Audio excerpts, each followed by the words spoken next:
வணக்கம் நண்பர்களே. தேசாந்திரி ராமகிருஷ்ணன் அவர்களின் எழுத்தில் விகடன் பிரசுரம் செய்த சிறிது வெளிச்சம் தொகுப்பிலிருந்து. அப்பா பொறுப்பற்ற முறையில் குடித்து குடும்ப வருமானத்தை அழித்து 32 வயதில் இறந்து போனார். அம்மாதான் எங்களை வளர்த்தார். நாங்கள் 3 பிள்ளைகள். அம்மா படிக்காதவர். ஒரு டாக்டரின் வீட்டில் பணிப்பெண்ணாக வேலைக்கு சேர்ந்தார். பகல் முழுவதும் அவர்கள் வீட்டினை சுத்தம் செய்வது, பாத்திரம் கழுவுவது, துணி துவைப்பது, நாய்களை பராமரிப்பது போன்ற வேலைகள். மாலையில் இன்னும் 2 வீடுகள், அங்கும் இதேபோல் சுத்தம் செய்யும் வேலைகள்தான். எத்தனை 1000 பாத்திரங்களை அம்மாவின் கைகள் விளக்கி சுத்தம் செய்திருக்கும் என்று நினைத்து பார்க்கவே மனது கஷ்டமாக இருக்கிறது. இரவு வீடு திரும்பிய பிறகு சமைத்து எங்களை சாப்பிட வைத்து உறங்கச் செய்துவிட்டு அதன் பின்னும் அம்மா இருட்டிலேயே கிணற்றில் தண்ணீர் இறைத்து கொண்டிருப்பார்கள். சமையல் அறையில்தான் உறக்கம். அப்போதும் கைகள் அசைந்தபடியேதான் இருக்கும். எங்கள் மூவரையும் பள்ளிக்கூடம் அழைத்து போகையில் யார் அம்மாவின் கைகளை பிடித்து கொண்டு நடப்பது என்பதில் போட்டியே இருக்கும். அந்த கைகளை பிடித்து கொள்வதில் அப்படி ஒரு நெருக்கம், நம்பிக்கை கிடைக்கும். அதுபோலவே உடல் நலம் இல்லாத நாட்களில் அம்மாவின் கைகள் மாறி மாறி நெற்றியை தடவியபடியே இருக்கும். அம்மா நிதானமாகச் சாப்பிட்டு நான் பார்த்ததே இல்லை. தனது சகல சிரமங்களையும் அம்மா தன் கைகளின் வழியே முறியடித்து எங்களை வளர்த்தபடியே இருந்தார். மருத்துவரின் வீட்டில் அம்மா ஒரு நாள் ஊறுகாய் ஜாடியை உடைத்து விட்டார் என்று அடி வாங்குவதை பார்த்தேன். அம்மாவின் கன்னத்தில் மருத்துவரின் மனைவி மாறி மாறி அறைந்து கொண்டிருந்தார். அம்மா அழவே இல்லை. ஆனால் நாங்கள் பார்த்து கொண்டிருப்பதை தாங்க முடியாமல் விடுவிடுவென எங்களை இழுத்து கொண்டு அந்த வீட்டிலிருந்து வெளியேறினாள். வழியில் பேசவே இல்லை. அம்மாவை எந்த கைகளும் ஆறுதல் படுத்தவோ அணைத்து கொள்ளவோ இல்லை. அவள் கடவுள் மீது கூட அதிக நம்பிக்கை கொண்டிருந்தாள் என்று தோன்றவில்லை. வீட்டில் சாமி கும்பிடவோ கோயிலுக்கு போய் வழிபடவோ அதிக ஈடுபாடு காட்டியதே இல்லை. வேலை வேலை, அது மட்டுமே தன் பிள்ளைகளை முன்னேற்றும் என்று அலுப்பின்றி இயங்கிக் கொண்டிருந்தார். சிறுவயதில் அந்த கைகளின் முக்கியத்துவத்தை நான் புரிந்து கொள்ளவே இல்லை. ஆசையாகச் சமைத்து தந்த உணவை பிடிக்கவில்லை என்று தூக்கி வீசியிருக்கிறேன். கஷ்டப்பட்டு பள்ளியில் இடம் வாங்கி தந்தபோது படிக்க பிடிக்கவில்லை என்று போகாமல் இருந்திருக்கிறேன்.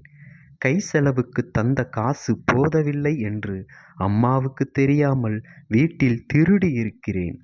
மற்ற சிறுவர்களைப் போல சைக்கிள் வாங்கி தரமாட்டேன் என்கிறாள் என்று கடுமையான வசைகளால் திட்டியிருக்கிறேன். அம்மா எதற்கும் கோபித்து கொண்டதே இல்லை. அம்மா கஷ்டப்படுகிறாள் என்று தெரிந்தபோதும் யார் அவளை கஷ்டப்படச் சொன்னது என்றுதான் அந்த நாளில் தோன்றியது. கல்லூரி வயதில் நண்பர்களோடு சேர்ந்து சுற்றவும், புது புது ஆடைகள் வாங்கவும், குடிக்கவும் எத்தனையோ பொய்கள் சொல்லியிருக்கிறேன். என் அண்ணனுடனும் தங்கையும் இப்படித்தான் செய்திருக்கிறார்கள். ஆனால் அம்மா அதற்காக எவரையும் கோபித்து கொள்ளவே இல்லை. கல்லூரி இறுதி ஆண்டில் மஞ்சள் காமாலை வந்து நோயாளியாக மருத்துவமனையில் அனுமதிக்கப்பட்டிருந்தார் அம்மா. அப்போதுதான் அவர் எங்களை எவ்வளவு அக்கறையோடு ஆதரவோடு காப்பாற்றி வந்திருக்கிறார் என்பது புரிந்தது. அதன் பிறகு என்னை திருத்தி கொண்டு தீவிரமாக படிக்கத் துவங்கி இராணுவத்தில் வேலைக்கு சேர்ந்து கடுமையாக உழைத்து பதவி உயர்வு பெற்றேன். அம்மாவை என்னுடனேயே வைத்து கொண்டேன். நான் சம்பாதிக்கத் துவங்கிய போதும் அவர் என்னிடம் எதையும் கேட்டதே இல்லை. நானாக அவருக்கு எதையாவது வாங்கித் தர வேண்டும் என்று நினைத்து தங்க வளையல் வாங்கித் தருகிறேன் என்று அழைத்து போனேன். முதிய வயதில் அம்மா மிகுந்த கூச்சத்துடன் எனக்கு ஒரே ஒரு வாட்ச் வேண்டும், சின்ன வயதில் வாட்ச் கட்டிக்கொண்டு வேலைக்கு போக வேண்டும் என்று ஆசைப்பட்டேன். ஆனால் அது நடக்கவே இல்லை. அதன் பிறகு எனக்குள் இருந்த கடிகாரம் ஓடு ஓடு என்று என்னை விரட்டத் தொடங்கியது. அலாரம் இல்லாமலேயே எழுந்து பழகி கொள்ள விட்டேன். இப்போது வயதாகிவிட்டது. சில நாட்கள் என்னை அறியாமல் 6 மணி வரை உறங்கிவிடுகிறேன். இரவு உணவை 7 மணிக்கு சாப்பிட்டு விடுகிறேன். ஒரு வாட்ச் வாங்கித் தருகிறாயா என்று கேட்டார். அம்மா விரும்பியபடி ஒரு வாட்ச் வாங்கித் தந்தேன். ஒரு பள்ளிச் சிறுமியைப் போல அதை ஆசையாக அம்மா எல்லோரிடமும் காட்டினாள். அதை அணிந்து கொள்வதில் அம்மா காட்டிய ஆர்வம் என்னை நெகிழ்வூட்டியது. அதன் பிறகு அம்மா நான் திருமணம் செய்து டெல்லி, பெங்களூரு என்று வேலையாக அலைந்தபோது கூடவே இருந்தார். டெல்லியில் எதிர்பாராத நெஞ்சுவலி ஏற்பட்டு மருத்துவமனையில் அனுமதிக்கப்பட்டிருந்தார். நான் கூடவே இருந்தேன். நாங்கள் ஏமாற்றிய போது எல்லாம், ஏன் நீங்கள் எங்களை ஒரு வார்த்தை கூட திட்டவே இல்லை என்றேன். அம்மா, அதற்காக நான் எவ்வளவு அழுதிருக்கிறேன் என்று உங்களுக்கு தெரியாது. ஆனால் அன்று நான் கோபப்பட்டிருந்தால் என் பிள்ளைகள் என்னை விட்டு போயிருப்பார்கள் என்று சொல்லி தன் கையை என்னுடன் சேர்த்து வைத்து கொண்டார். அப்போதுதான் அந்த முதிய கைகளை பார்த்தேன். அது எவ்வளவு உழைத்திருக்கிறது, எவ்வளவு அன்பை பகிர்ந்து தந்திருக்கிறது. அதை ஒரு புகைப்படம் எடுத்துக்கொள்ள வேண்டும் என்று தோன்றியது. எப்போதுமே கண்கள் சொல்வதை விட கைகள் அதிகம் நம் மனநிலையை வெளிப்படுத்துகின்றன.